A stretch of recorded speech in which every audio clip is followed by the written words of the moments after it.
And I was asked to speak about diabetic neuropathy, and I just tried to bring in a few different topics all at once regarding that.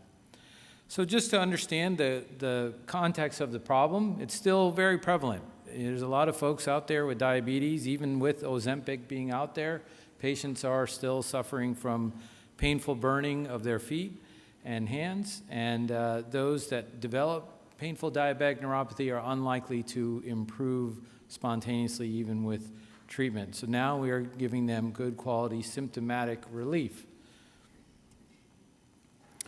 And the challenges that are well known to those that have treated patients with this condition is that there's limitations on the types of treatments that are out there.